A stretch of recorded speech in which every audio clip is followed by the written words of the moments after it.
ایک اور ایکسیپشن ہے وہ یونس علیہ السلام کی ہے.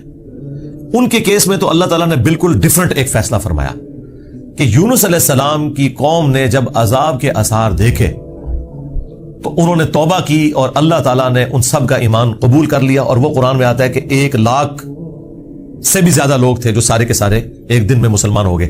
یعنی یونس علیہ السلام کی سال ہر سال کی تبلیغ نے کوئی اثر نہیں دکھایا. جب عذاب کے آثار نظر آئے تو انہوں نے ایمان قبول کر لیا. یہ صرف یونس علیہ السلام کی قوم نہیں، باقی قوموں کے بارے میں بھی سورۃ الانبیاء میں آیا کہ جب کبھی بھی رسولوں کے مخالفین پر عذاب آتا تھا تو مخالفین اس عذاب کے وقت پھر چیخیں مارتے تھے اور کہتے تھے کہ یا اللہ ہمیں ایک دفعہ چھوڑ دے، اب ہم تیرے نبی کو مانیں گے. سب سے بڑا خبیث فرعون، اس کے بارے میں قرآن میں سورہ یونس میں ہی ہم پڑھ چکے ہیں کہ اس نے بھی موت کے وقت کہا تھا کہ میں ایمان لاتا ہوں موسیٰ علیہ السلام کے رب پر، بنو اسرائیل کے رب پر. اور پھر اللہ تعالیٰ نے جواب میں فرمایا آن، اس وقت اب ایمان لے کر آیا، اس وقت ایمان لانا تجھے کوئی فائدہ نہیں دے گا. جو جامع ترمذی میں بھی حدیث ہے کہ موت کے غرغرے سے پہلے پہلے توبہ قبول ہے. یہ جو موت کا غرغرہ ہے نا، یہ امتوں کے کیسز میں عذاب کے آثار کا سامنے نظر آنا ہے. وہ پوری قوم کے لیے موت کے غرغرے کا وقت ہے، اگرچہ وہ ان پہ نظر نہیں آئی ہے لیکن وہ اللہ کا فیصلہ ہو چکا ہے. وہ اب انہوں نے کنفرم مرنا ہی مرنا ہے. وہ آثار جب نظر آنا شروع ہوئے تو باقی قومیں بھی آہو بکا کرتی تھیں، اس قوم نے بھی آہو بکا کیا اور اللہ تعالیٰ نے ان کے کیس میں وہ سن لیا اور انہیں بچا لیا. اور جب یونس علیہ السلام واپس آئے وہ تو دنگ رہ گئے کہ یہ کیا ہوا، میں تو انہیں عذاب کا وعدہ دے کے گیا تھا، یہ سارے کے سارے زندہ سلامت ہیں. اور اس سے بڑھ کر ان کو حیرانگی یہ ہوئی کہ وہ سب کے سب لوگ ایمان بھی لے آئے. تو اب حضرت یونس علیہ السلام کو وہ غم تو بھول گیا کہ میرا دیا ہوا وعدہ پورا نہیں ہوا. ظاہر ہے ایک امبیرسمنٹ تو تھی کہ آپ قوم کو کہہ کے نکلے ہیں کہ اب تم پہ عذاب آئے گا اور عذاب نہیں آیا، تو امبیرسمنٹ تو حضرت یونس علیہ السلام نے فیل کی. لیکن اس کی کمپنسیشن اللہ نے اس حوالے سے کر دی کہ جو ان کا مقصد ہے وہ پورا ہو گیا کہ لوگ ایمان لے آئے. آپ سورۃ الاعراف میں، سورہ ہود میں بھی دیکھیں گے کہ جب کبھی قوموں پر عذاب آتا ہے تو اینڈ پہ وہ قوم کا پیغمبر عذاب دیکھنے کے بعد اپنی قوم سے مخاطب ہو کے کہتا ہے کہ میری قوم، میں نے تو بڑی کوشش کی تھی کہ تمہیں اس عذاب سے بچا لیتا لیکن تم خود گمراہی پر تلے ہوئے تھے. تو عذاب کے بعد بھی قوموں کا درد پیغمبروں کے سینے میں رہتا ہے، ایک نیچرل چیز ہے. رقیق القلب ہوتے ہیں نا جو پیغمبر ہوتے ہیں. تو یہاں پر جب انہوں نے دیکھا سب ایمان لے ہیں تو ظاہر ہے کہ وہ ایک ہیپی اینڈنگ ہوئی ہے. کیا ڈراپ سین ہوا ہے. میں کبھی بعض اوقات یہ جب حضرت یونس علیہ السلام کی قوم کا واقعہ قرآن میں پڑھتا ہوں نا تو میں بڑی خواہش کرتا ہوں کہ میں جنت میں جا کے یہ منظر دیکھوں کہ وقت کا پیغمبر عذاب کی وحی سنا کے گیا ہے اور لوگ چیخو پکار کر رہے ہیں اور ایسا یونیک کیس ہو گیا ہے، سمجھ لیں مردے ہی زندہ ہو گئے کہ اللہ تعالیٰ ان کی چیخو پکار سن کے ان کی توبہ بھی قبول کر لیتا ہے. اور پھر یونس علیہ السلام جب واپس آتے ہیں ان کی حیرانگی کیا ہوگی. ٹھیک ہے، کیا ڈراپ سین ہوگا. میں کہتا ہوں جی اس طرح کی کوئی ٹریجک فلم نہیں ہو سکتی جو یونس علیہ السلام اور ان کی قوم کی ہے. اور وہ کیوں ہوا؟ صرف یونس علیہ السلام سے ایک اجتہادی خطا ہوئی. ہم اسے گناہ نہیں کہتے، وہ خطا ہے. انبیاء خطا کرتے ہیں لیکن چونکہ وہ اپنی خطا پر قائم نہیں رہتے اور وہ گناہ کے زمرے میں بھی نہیں ہے، غلطی ہے بحیثیت انسان. انسان غلطیوں سے پاک اگر ہم پیغمبروں کو کہتے ہیں تو یہ پاک وہ والا نہیں ہے جس طرح اللہ پاک ہے. آپ سبحان کا لفظ صرف اللہ کے ساتھ بولتے ہیں، کوئی پیغمبر بھی سبحان نہیں ہے. پرفیکٹ صرف اللہ ہے. دیکھیں انسان تو ہے ہی امپرفیکٹ. جب ہم نیند کے محتاج، کھانے پینے کے محتاج، اس کے بعد ٹوائلٹ کے محتاج اور سب سے بڑھ کر اپنی زندگی کے لیے اپنے رب کے محتاج، تو انسان تو پرفیکٹ ہے ہی نہیں ہے. پرفیکٹ صرف اللہ ہے جو کسی کا محتاج نہیں ہے. غلطیوں سے پاک صرف اللہ ہے، باقی غلطی تو کسی سے ہو سکتی ہے. لیکن پیغمبر کو ہم جو کہتے ہیں نا کہ پیغمبر غلطیوں سے معصوم ہے، عصمت انبیاء کا عقیدہ، اس کا مطلب یہ ہے کہ وہ گناہ نہیں کرتے. خطا بہرحال ان سے ہو جاتی ہے اور خطا جب ہوتی ہے تو اللہ تعالیٰ ان کی ریمیڈی فرماتا ہے، ان کی اصلاح کرتا ہے. وہ اپنی خطا پر قائم نہیں رہتے، رجوع کر لیتے ہیں. اور جب رجوع کرتے ہیں تو امت کے لیے وہ رول ماڈل ہوتے ہیں. آج کی ڈیٹ میں رسول اللہ صلی اللہ علیہ وآلہ وسلم معصوم ہے کہ اگر زندگی میں کوئی اجتہادی خطا ان سے ہوئی تو اللہ تعالیٰ نے اس کی ریمیڈی فرما دی اور پھر اس غلطی کو معاف کر دیا. وہ گناہ نہیں تھا، یہ ذہن میں رکھیے گا. گناہ اور غلطی میں فرق ہے. گناہ وہ ہوتا ہے کہ جو پوری وعید معلوم ہونے کے باوجود انسان وہ ایکٹیویٹی پرفارم کر لے. اجتہادی خطا یہ ہوتی ہے کہ وہ ایک ایسی صورتحال اس کے سامنے آئے جس میں اس کے سامنے دو آپشن موجود ہوں اور اس میں سے وہ ایک ایسا آپشن اڈاپٹ کر لے جو اللہ کی مرضی نہ ہو، اور جو اللہ کی مرضی والا آپشن ہے اسے وہ ترک کر دے.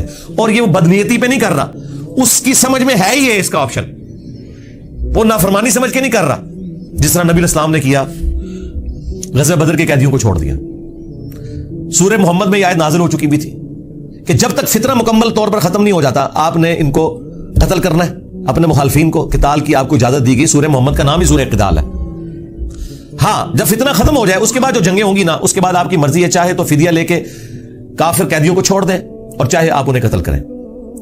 اب بدر کے بعد فتنہ تو ختم نہیں ہوا تھا، لیکن نبی علیہ السلام نے یہ ایزیوم کیا کہ 70 سردار ان کے مر گئے، ان کی کمر ٹوٹ گئی، وہ جو 70 ہم نے قیدی کیے ہوئے چلو ہم انہیں فدیہ لے کے چھوڑ دیتے ہیں، شاید یہ لوگ اسلام قبول کر لیں. اپنی شرافت کی وجہ سے نبی علیہ السلام نے ایسا کیا. تو اس پہ پھر اللہ تعالیٰ نے سورۃ الانفال میں آیت نمبر 67 68 میں فرمایا کہ اگر وہ پہلے آیت نازل نہ ہوئی ہوتی نا سورہ محمد کی، تو ہم تمہیں عذاب دیتے اس عمل کے اوپر جو تم نے غزوہ بدر کے قیدیوں کو چھوڑ دیا، کیونکہ فتنہ تو ابھی ختم نہیں ہوا، تمہارا کام تھا قتل کر دے. اور حضرت عمر کا مشورہ بھی یہی تھا بخاری مسلم میں. لیکن نبی علیہ السلام اور حضرت ابوبکر اپنی شفقت کی وجہ سے انہوں نے یہ پلی لی کہ وہ آیت میں آیا نا کہ فتنہ جب ختم ہو جائے تو پھر تمہاری مرضی ہے، تو ہم یہ زیوم کرتے ہیں کہ فتنہ ختم ہو گیا. یہ بدنیتی کی وجہ سے نہیں تھا، واقعی انہوں نے یہ زیوم کیا تھا. لیکن وہ کس قسم کے ناہنجار لوگ تھے. حضرت عمر رضی اللہ تعالیٰ عنہ نے یہ کنکلوڈ کیا کہ نہیں، یہ اس قابل ہے، یہ قتل ہونے چاہیے. بہرحال وہ اجتہادی خطا اللہ تعالیٰ نے معاف کی. اس طرح باقی انبیاء کرام کے بارے میں حضرت آدم علیہ السلام کی غلطی کا ذکر ہے. موسیٰ علیہ السلام سے بندہ مر گیا تھا، نوح علیہ السلام نے اپنے کافر بیٹے کے لیے دعا کر دی تھی. حالانکہ آج ایک عام مسلمان کو بھی پتا ہے کہ کافر کی مغفرت نہیں ہو سکتی. تو نوح علیہ السلام کو کیا نہیں پتا تھا؟ بس وہ وقتی طور پر ایک سمجھ لیں ایک باپ کی حیثیت سے ان کا دل پسیج گیا. انہوں نے کہا یا اللہ تو نے وعدہ کیا تھا مجھ سے کہ تو مجھے اور میرے گھر والوں کو بچائے گا، تو میرا بیٹا بھی تو میرے گھر والا تھا. تو اللہ تعالیٰ نے فرمایا کہ اس چیز کا سوال نہ کر جس کے بارے میں تجھے علم نہیں ہے. بڑا کریٹیکل جملہ تھا، اس میں مسئلہ تقدیر بھی چھپا ہوا ہے. ایک تو سمپل معنی ہے کہ اس بارے میں مجھ سے سوال کیوں کر رہا ہے؟ تم نے کب یہ ایزیوم کر لیا کہ تمہارے گھر والے اگر کفر کریں گے تو میں انہیں چھوڑ دوں گا؟ گھر والوں سے مراد وہ گھر والے تھے جو ایمان لے کر آئیں گے. آپ کی بیوی نہیں لائی، ایک بیٹا نہیں لایا، باقی گھر والے لے آئے ایمان، تو بچ گئے. اور دوسرا یہ جو جملہ تھا نا کہ اس چیز کا سوال نہ کر جس کے بارے میں تجھے علم نہیں، سورہ ہود میں آیت نمبر 46 میں، اور اے نوح جاہلوں میں شمار نہ ہو. یہ بڑا سخت جملہ ہے. یہ مسئلہ تقدیر کی طرف اشارہ ہے کہ تجھے نہیں پتا کہ میری تقدیر میں لکھا ہے کہ یہ نبی کا بیٹا ہونے کے باوجود بھی اللہ کے علم میں یہ جہنمی ہے. وہ اللہ تعالیٰ نے اسے جہنمی نہیں بنایا بلکہ اپنے کرتوتوں کی وجہ سے. تو اللہ کی تقدیر کے اوپر تو کسی کا بھی علم نہیں ہے نا جب تک اللہ تعالیٰ مطلع نہ کر دے. یہ بہت کریٹیکل ایشو ہے، اس لیے میں نے الگ سے ایک ویڈیو اس پہ ریکارڈ کروائی ہے. عصمت انبیاء کا عقیدہ، اس کا ٹائٹل ہے انبیاء گناہ نہیں کرتے. یہ ہمیں جو عصمت انبیاء کا عقیدہ بتایا گیا ہے وہ یہ ہے کہ نعوذ باللہ انبیاء کے اندر گناہ کرنے کی حص ہی نہیں ہوتی. یعنی انبیاء کرام جو ہیں ان کے ساتھ وہ کمزوریاں بشری اٹیچ نہیں ہیں جو باقی انسانوں کے ساتھ اٹیچ ہیں. اگر یہ بات ہوتی تو انبیاء کی فضیلت ہی نہ ہوتی. انبیاء کی فضیلت ہے ہی اس وجہ سے کہ وہ بشری کمزوریوں پر اوور کم کرتے ہوئے اللہ کے خوف کی وجہ سے گناہوں سے بچ جاتے ہیں. ادروائز پھر فرشتوں میں اور انسانوں میں کوئی فرق نہ رہ جائے. تو یہ ہے اصل چیز جو انہیں فضیلت میں لے جاتی ہے عام انسانوں کی نسبت، کہ وہ اللہ کا اتنا خوف رکھتے ہیں کہ وہ گناہوں سے بچتے ہیں. رہی لغزش اجتہادی خطا وہ ہو سکتی ہے. تو میں نے وہ انبیاء گناہ نہیں کرتے اس میں تفصیل کے ساتھ واقعات مختلف قرآن سے بیان کیے ہیں. سورہ یوسف میں ہے کہ اس عورت نے یوسف کا قصد کیا، یوسف بھی عورت کا قصد کر لیتا اگر اپنے رب کی برہان نہ دیکھتا. اب اندازہ کریں اللہ تعالیٰ فرما رہا ہے کہ یوسف علیہ السلام بھی اس برائی میں پڑ جاتے اگر اللہ تعالیٰ انہیں ایک خاص نشانی نہ دکھاتا. وہ قرآن میں تو رپورٹ نہیں ہوئی، اسرائیلی روایتوں میں آتا ہے کہ اللہ تعالیٰ نے اس وقت حضرت یوسف علیہ السلام کو اپنے والد کی شبیہ دکھا دی تھی حضرت یعقوب علیہ السلام کی، اور وہ انگلی سے یوں اشارہ کر رہے تھے کہ یہ کام نہیں کرنا تم نے. یا اس وقت شیطان بھیانک شکل میں انہیں نظر آ گیا کہ یہ شیطان مجھ سے برائی کا کام کروانے لگا ہے. بہرحال کوئی نشانی اللہ نے دکھائی ہے قرآن میں ہے اور اس کی وجہ سے وہ برائی سے بچے ہیں. اس کا مطلب ہے کہ ان میں مادہ موجود تھا لیکن اللہ نے انہیں بچایا ایک نشانی کے ذریعے. تو انبیاء کی اللہ تعالیٰ حفاظت کر لیتا ہے. یونس علیہ السلام سے جو آپ سمجھ لیں اجتہادی خطا جسے ہم گناہ نہیں کہتے وہ یہ ہوئی کہ جب مقررہ وقت کے اوپر قوم یونس ایمان نہیں لے کر آئی تو یونس علیہ السلام نے انہیں کہا کہ اب 3 دن بعد عذاب آ جائے گا.